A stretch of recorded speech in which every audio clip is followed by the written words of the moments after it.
Olá! No Pro Legislativo hoje vamos falar sobre acessibilidade eleitoral. Nós temos a presença conosco do advogado Joelson Dias, advogado especialista em acessibilidade eleitoral, ex-ministro do TSE, envolvido também sempre com questões de direitos humanos e sempre ligado nas questões eleitorais mais inclusivas. Doutor Joelson, muito obrigado aqui pela presença conosco, agradeço. E a primeira pergunta justamente é do que se trata hoje, do que compõe o foco do tema da acessibilidade eleitoral.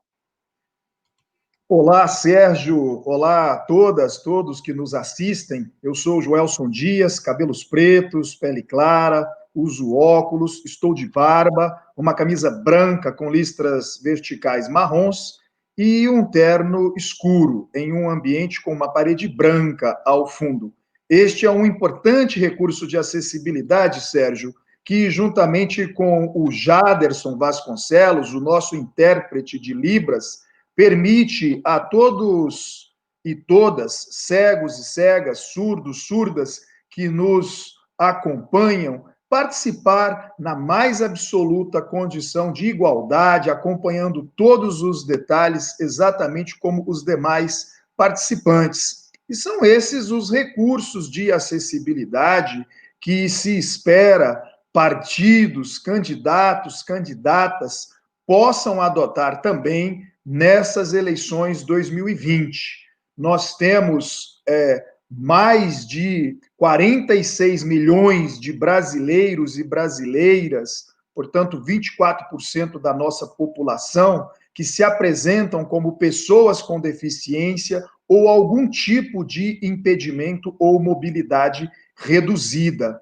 Para essas eleições de 2020, o próprio TSE já identificou mais de 1.100.000 eleitores e eleitoras com deficiência. Por isso eu digo sempre, mais do que as obrigações legais, e não são poucas as leis, a nossa Constituição, a Convenção da ONU sobre os Direitos das Pessoas com Deficiência, o Programa de Acessibilidade da própria Justiça Eleitoral, as resoluções do TSE para as eleições 2020, enfim, não obstante toda essa legislação que orienta, que determina aos partidos, aos candidatos e candidatas a adoção de todas as medidas de acessibilidade, com toda essa população, com todo esse eleitorado com deficiência, os partidos, candidatos e candidatas, que precisavam se atentar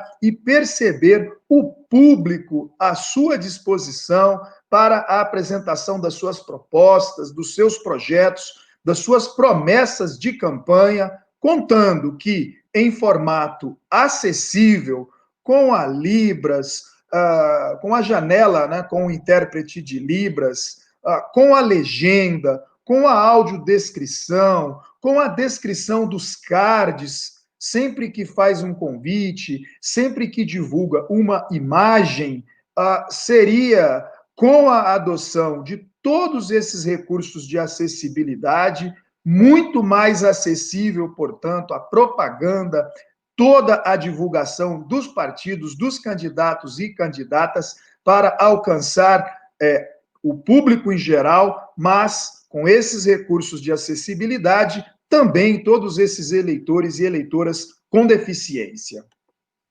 Tá certo. Doutor Joelson, a gente pode dividir em duas etapas essa questão da acessibilidade relativa às eleições, digamos assim, a parte da campanha propriamente dita, né, que é a parte em que as pessoas que têm alguma deficiência, elas têm aí acesso à informação, elas têm acesso ao conteúdo, acesso às propostas, e uma outra parte da eleição propriamente dita, onde, então, essa pessoa que tem alguma deficiência, ela tem condições de votar. Como está o Brasil hoje, comparando com o mundo, nessa questão da acessibilidade? É mais avançado, está na média, temos muito a avançar?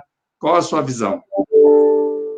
Sérgio, como todas as outras questões no Brasil, de uma certa forma, não faltam leis no Brasil sobre os direitos das pessoas com deficiência e sobre a acessibilidade. Como eu dizia, vem desde a Constituição de 88 essas normas, essas regras sobre a questão da acessibilidade. Vale, claro, na questão arquitetônica, na questão ambiental, na questão das informações, na questão da comunicação. São inúmeros atos normativos nos estados, nos municípios, nos órgãos públicos e até decisões judiciais do próprio Supremo Tribunal Federal, também temos enfatizando a importância de se proteger, de se promover, de se garantir os direitos das pessoas com deficiência e, claro, dentre esses direitos, os direitos políticos, o direito à participação, o direito de votar, de ser votado, e também, claro, a própria questão da acessibilidade. O que, lamentavelmente, acaba acontecendo, no entanto, como em outras questões, é a execução, o cumprimento dessas leis. Por isso, a própria Justiça Eleitoral, antes mesmo da nossa Lei Brasileira de Inclusão, do nosso Estatuto da Pessoa com Deficiência, que é outro importante ato normativo disciplinando essa questão também da acessibilidade eleitoral, o TSE já tinha o seu programa de acessibilidade da Justiça Eleitoral, que é a resolução 23.381 de 2012.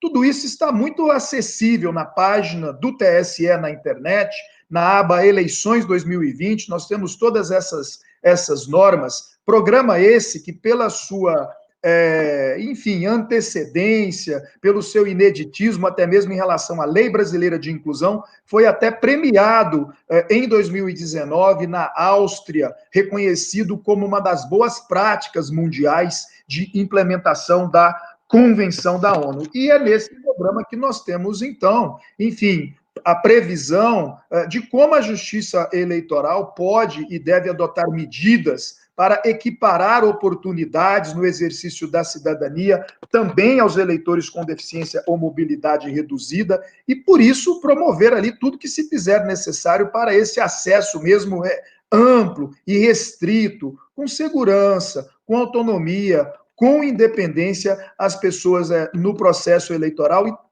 com deficiência e também com mobilidade reduzida. Então, você está coberto de razão nessa sua observação, não é só no que diz respeito à propaganda eleitoral, não é só no que diz respeito às informações que circulam durante a campanha eleitoral, mas também a obrigação que tem a nossa justiça eleitoral, as nossas autoridades em geral, de prover as instalações, os materiais, os equipamentos, enfim, o próprio ambiente como um todo nas sessões eleitorais, para que o eleitor com deficiência possa tudo muito bem compreender facilmente e, claro, ter a mais ampla acessibilidade na hora do voto. O cumprimento dessas questões da acessibilidade por parte dos próprios candidatos, né, nas eleições deste ano a prefeito, a vereadores, que são cargos muito importantes localmente, é relevante que eles respeitem, e eu queria que o senhor passasse uma mensagem a esses candidatos, inclusive abordar também os temas da deficiência. Muitas vezes é considerado, digamos assim, um contingente menor de eleitores, mas cada vez mais os pensadores falam, quando os interesses, as demandas, né, de camadas menores da sociedade são abordadas, a parte republicana, democrática e até a qualidade do mandato tende a crescer. É uma realidade isso, doutor Joelson? Perfeito, Sérgio. Essa é a primeira compreensão que eu penso devemos todos, todas nós, ter mesmo, de que não se pode falar de democracia, de cidadania, de república, de Estado de Direito, se não for inclusivo. Nós temos uma ampla diversidade na nossa sociedade dos mais diferentes segmentos, as pessoas com deficiência, os negros, o segmento LGBTQIA+, enfim, vários setores, os indígenas, as próprias mulheres, que são segmentos considerados vulnerados ou vulnerabilizados, justamente porque os seus direitos não são efetivados. ou seja, são segmentos sociais expressivos. As mulheres, por exemplo, são mais da metade da nossa população, mais da metade do eleitorado. Então, não é que sejam minorias numéricas, são muito expressivos no número, mas os seus direitos não são efetivados e há de todos esses segmentos sociais vulneráveis dessas minorias uma subrepresentatividade. O número desses segmentos, quando a gente vê o número de parlamentares, de prefeitos, de prefeitas, governadores, governadoras, e até mesmo na iniciativa privada, nos dirigentes das nossas associações e empresas, a gente não vê uma correspondência entre o número desse segmento, desses segmentos sociais vulneráveis na população, na sociedade e nessas instâncias de poder. Então, por isso, a gente discute tanto hoje a necessidade de uma maior participação desses segmentos sociais, buscando a sua maior representatividade nos parlamentos e em outras instâncias de poder. E aí é por isso que eu digo sempre, a legislação assegura isso. Hoje nós temos cotas de candidaturas para as mulheres, por exemplo, nós temos decisões judiciais assegurando recursos de campanha, não só as mulheres, mas também as pessoas negras, tempo de rádio e televisão. Nós temos toda essa legislação eleitoral garantindo a acessibilidade eleitoral nas campanhas políticas. Tem muito partido, candidato, que já deixou de veicular a sua propaganda na televisão, por exemplo, no horário eleitoral gratuito, porque a Justiça Eleitoral, por conta da legislação, não autoriza que a propaganda seja veiculada sem os recursos de acessibilidade. Mas você está coberto de razão, Sérgio. Independentemente da legislação, tínhamos todas, era que pensar mesmo numa democracia, numa cidadania inclusiva, e por isso, com esse contingente muito largo, muito expressivo de pessoas com deficiência na nossa sociedade, um número expressivo de eleitores com deficiência, partidos, candidatos e candidatas deveriam se antecipar e, independentemente da obrigação legal, independentemente de uma decisão judicial obrigando que assim o façam, enfim, convidar as pessoas com deficiência, as suas entidades representativas para participar com os partidos políticos na identificação de quais são esses recursos de acessibilidade que precisam ser atendidos, promover a participação das próprias pessoas com deficiência como filiadas dos partidos políticos, de maneira que partidos, candidatos e candidatas possam fazer chegar à sociedade como um todo, porque esse assunto interessa a toda a sociedade, essa é que é a verdade, e não somente as pessoas com deficiência, as suas promessas, as suas propostas, angariando, assim, um apoio ainda maior e, quem sabe com isso, elegendo ainda mais vereadores, vereadoras, prefeitos e prefeitas nestas eleições de 2020.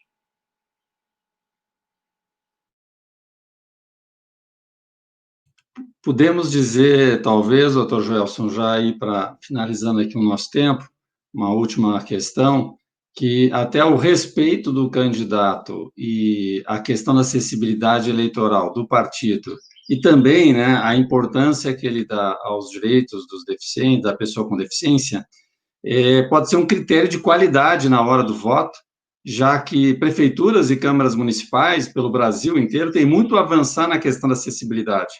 Então, na medida que o candidato, já na própria eleição, respeita, comenta o assunto, já é um critério de confiança para acreditar que esse tema vai avançar quando ele estiver na gestão dele, seja na prefeitura, seja na própria Câmara Municipal. Me parece que pode ser um bom critério também, a mais, entre vários critérios de seleção de candidatos.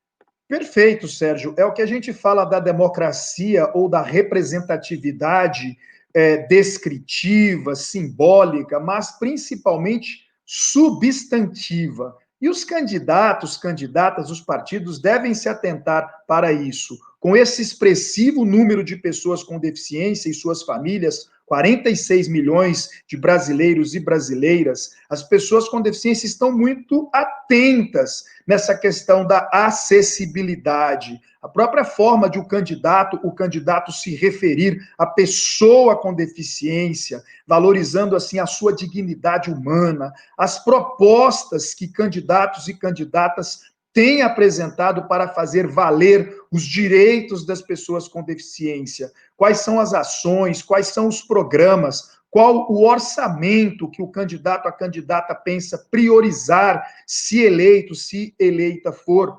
Tudo isso interessa e importa muito às pessoas com deficiência. E como eu dizia, não é só o candidato, a candidata com deficiência. Os candidatos, candidatas em geral, devem demonstrar essa preocupação com esse importante segmento da sociedade.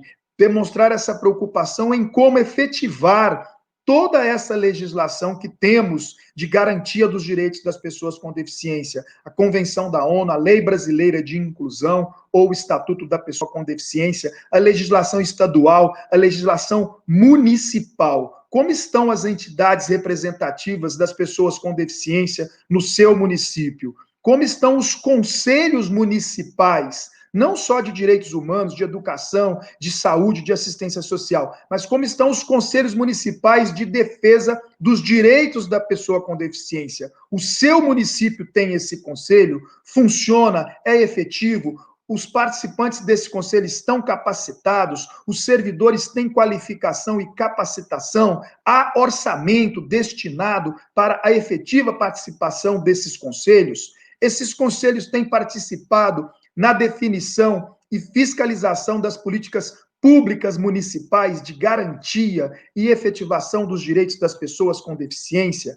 Que recursos têm sido destinados às entidades representativas das pessoas com deficiência para que elas possam acompanhar não só a fiscalização das políticas públicas municipais, estaduais, federais, mas a própria concepção? Na sua Câmara Municipal, nós temos audiências públicas antes da votação dos projetos de lei para garantir a efetiva participação das pessoas com deficiência e suas entidades representativas em toda a discussão, até a aprovação, a deliberação sobre esses projetos de lei. Então, essas são questões extremamente importantes. Nós ainda temos alguns dias de campanha e é muito importante que os partidos, candidatos e candidatas se sensibilizem com esses importantes temas, busquem a consultoria das próprias pessoas com deficiência, das suas entidades representativas, para que possam, então, como eu dizia, angariar o apoio necessário, ter, quem sabe, um maior número de eleitos e eleitas,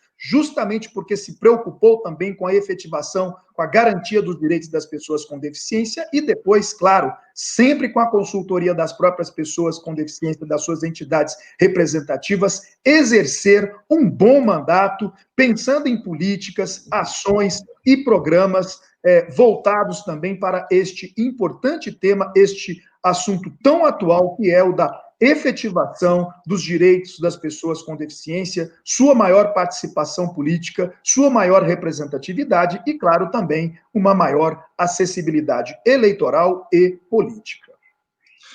Muito obrigado. Agradecemos a participação de Joelson Dias, advogado especialista em acessibilidade eleitoral, ex-ministro do TSE.